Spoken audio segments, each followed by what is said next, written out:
আমাদের একজন বিখ্যাত আকাবি মাহমুদুল হাসান দেওবন্দি, উনি ওনার তাফসিরের 3 নম্বর খণ্ড 794 নং পৃষ্ঠায় এই তাফসির করতে যায় বলতেছেন, यानी दीन के जिस काम के जिम्मेदारी आप पर ढाली गई, দিনের যে জিম্মাদারি দেওয়া হয়েছে এটার ক্ষেত্রে আপনি ছোটে ছোটে গুনাহ, একদম গুনাহ শব্দ, যে শব্দ মাওলানা মওদুদি কখনোই লেখেন নাই, এটা আমাদের একজন আকাবির দেওবন্দ লিখেছেন যে গুনাহ। হ্যাঁ, আবার ব্রেকেটে লেখছে লাগজিস, মানে হলো পদস্খলন, কিন্তু মূল শব্দটা গুনাহ শব্দ লিখেছেন যে আপনার যে গুনাহ হয়েছে এগুলোর থেকে আপনি মাফ চান। কিন্তু ওনারা হয়ে গেলেন আকীদার, আমরা আমাদের বাপদাদারা হয়ে গেল আকীদার ডিলার, আর এই মাজলুম হয়ে গেল, তার আকীদা হয়ে গেল এই উপমহাদেশের সবচেয়ে খারাপ আকীদা।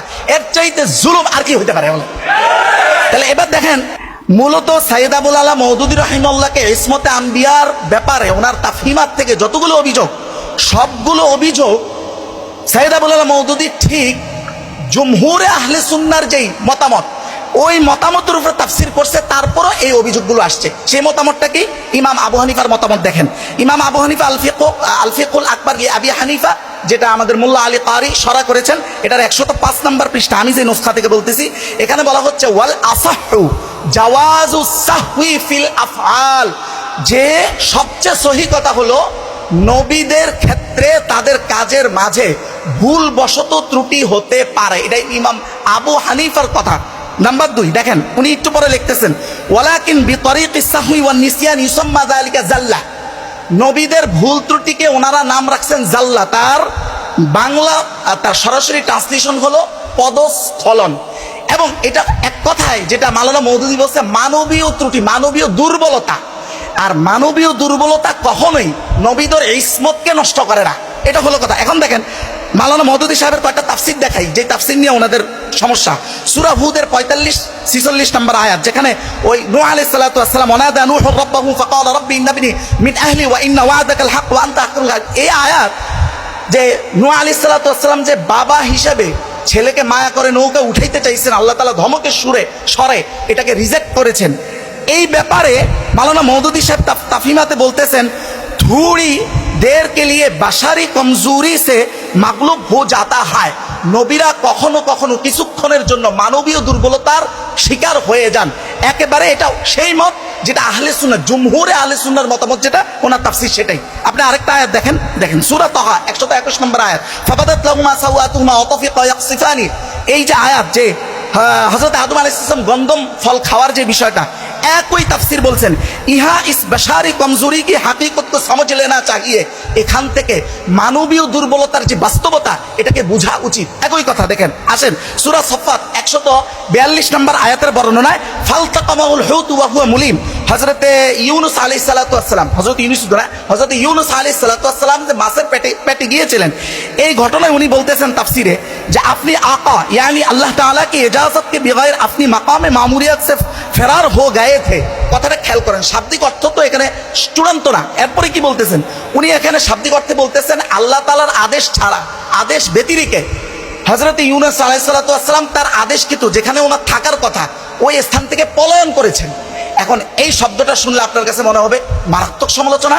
এবার দেখেন উনি কেন পলায়ন শব্দটা বলেছেন। উনি বলেন ইজ আবাকা ইলাল ফুলকিল মাশহুন। আবাকা শব্দটা আরবিতে ব্যবহারই হয় যখন যখন একজন হারাবাল আব্দু মিন রাব্বিহি, অর্থাৎ তার মনিবের থেকে যখন গোলাম পলায়ন করে তখনই একমাত্র এই আবাকা শব্দ ব্যবহার হয়। এখন কথা হলো আবাকা শব্দের এই তর্জমা কি শুধু সাইয়েদ আবুল আলা মওদুদি বলেছেন? দেখেন তাফসিরে বাগাওয়ি, ইমাম বাগাওয়ি তার 7 নম্বর খণ্ড, আমি যে নুসখা থেকে বলছি 60 নম্বর পৃষ্ঠা, এক স্পষ্ট ইজ আবাকা ইলাল ফুলকিল মাশহুন বলেই ইয়ানি হারাবা, একদম স্পষ্ট, মানে এটার অর্থ হলো হারাবা, পালায়ন করা। আপনি আসেন মাওলানা মওদুদি সাহেব যে এই যে পালায়নের কথাটা বলতেছেন, এটা কি একজন নবীর খেয়ানত বুঝাচ্ছেন, না সেই আহলে সুন্নাহর ঐক্যমত যে মানবীয় দুর্বলতার শিকার নবীরা হন, এটা চূড়ান্ত মত, এর উপরে কোনো মতামত নাই? উনি ওটাই বুঝাইতেছেন।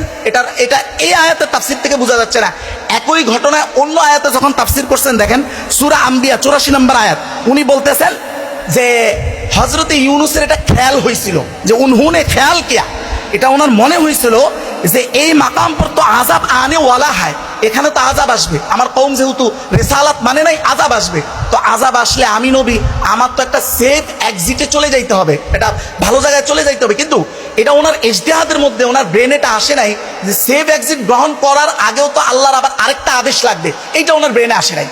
এই যে তাহলে এটা কি দাঁড়াইলো, ওনার খেয়ানত না মানবীয় ত্রুটি, মানবীয় দুর্বলতা, যেটা আহলে সুন্নাহর একেবারে চূড়ান্ত মতামত, এটার উপরে তাফসীর করেছেন।